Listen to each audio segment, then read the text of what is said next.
Assalamu alaikum, dear students. How are you all? I hope you all are fine and doing great. My dear students, as you all know that the chapter we are studying is lesson number 12 and our topic is the earth and its neighbors. Yes, we are learning about this topic. My dear students, in the previous video, I told you about the movements of the earth. I told you that our earth shows two types of movements, isn't it? Our earth shows two types of movements. Number one is rotation and number two is revolution, isn't it? Yes. Students, we have discussed about rotation in the previous video, isn't it? Now, today we are going to learn about revolution, okay? My dear students, revolution is the movement of the earth around the sun. Yes, what is revolution? It is the movement of the earth around the sun. Yes.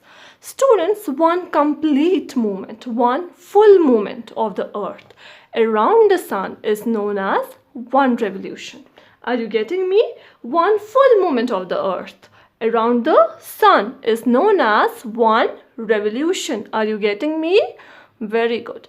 And students, it takes about 365 1 by 4 days or 1 year to complete one revolution. Yes. So how much time does it take for the earth to complete one revolution?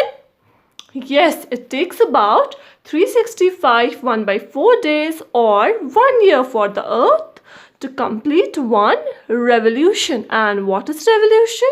Revolution is the movement of the earth around the sun. Are you getting me? Very good. My dear students, most places on the earth have 4 seasons, isn't it? Most places that are present on the earth, they have 4 seasons. That is spring, summer, autumn and winter. These are the 4 seasons that most of the places on the earth have, isn't it? Students, can you tell me how are these seasons caused? Come on, can you tell me? Okay, let me tell you.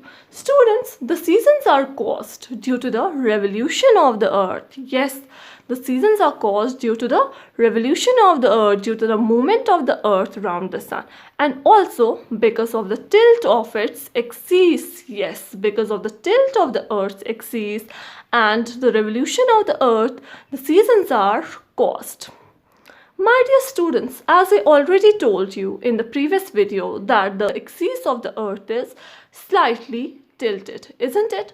So because of the tilt of the earth's axis and because of the revolution of the earth, the different seasons are caused on the earth. Students, because of the tilt of the earth's axis, what happens? One hemisphere, it faces the sun, isn't it? Because of the tilt of the earth's axis, one hemisphere faces the sun and the other hemisphere is farther away from the sun, isn't it? So one hemisphere gets more sunlight than the other hemisphere. Are you getting me? Because of the tilt of earth's axis, what happens? One hemisphere faces the sun and gets more sunlight, whereas the other hemisphere is away from the sun, so it gets less sunlight. Are you getting me? Very good. So during revolution, what happens? When the northern hemisphere is tilted towards the sun, it gets more sunlight. Are you getting me? During the revolution of the earth, when northern hemisphere is tilted towards the sun, it gets more sunlight. So it has summer season there. Yes, it has summer season there. At the same time, the southern hemisphere is away from the sun, isn't it? It's farther away from the sun. So it gets less sunlight and it has winter season there. Are you getting me? Very good. During the revolution of the earth, when northern hemisphere is tilted towards the sun, it gets more sunlight and it has summer season.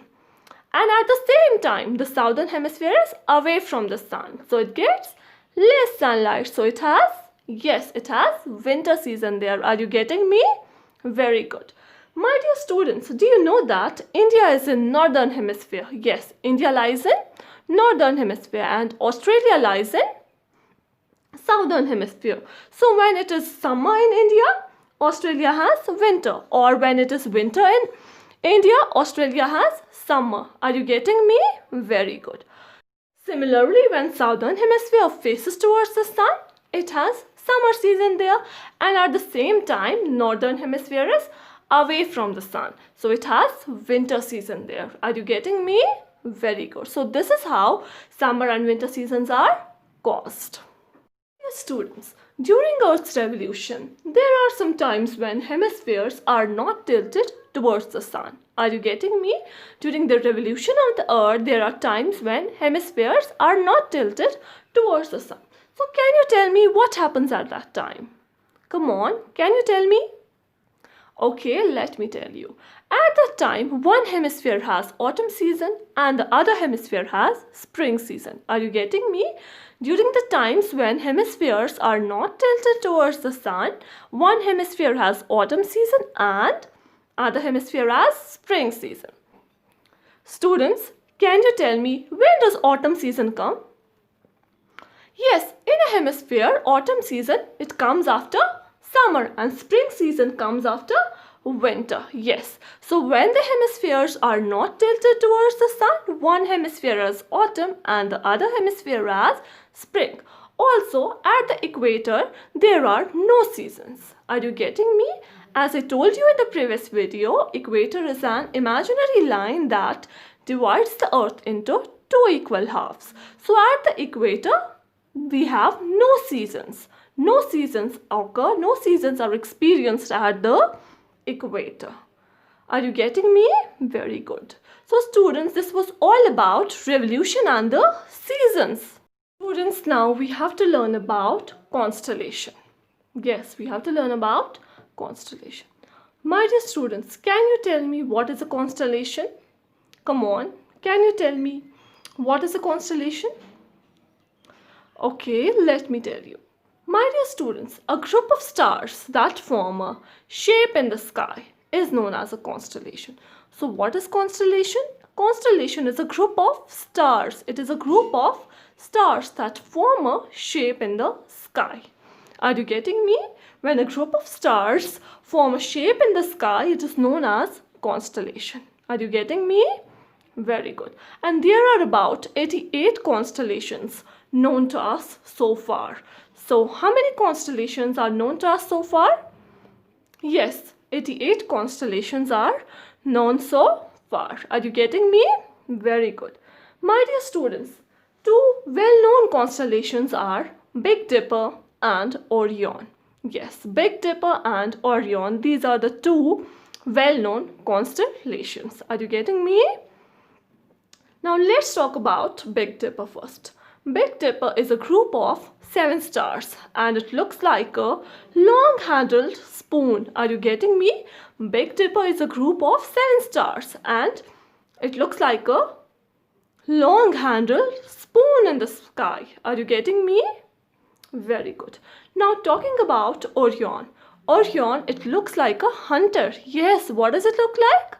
It looks like a hunter and it has 7 bright stars and several faint stars. Are you getting me?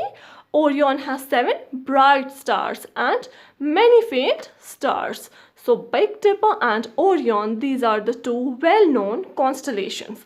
Big Dipper, it is a group of 7 stars and it looks like a long-handled spoon. Very good.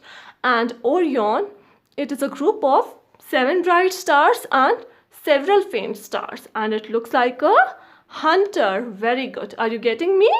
Good. So my dear students, this was all for today. I hope you have understood today's topic. I will see you next time inshallah. Till then, take care. Allah Hafiz.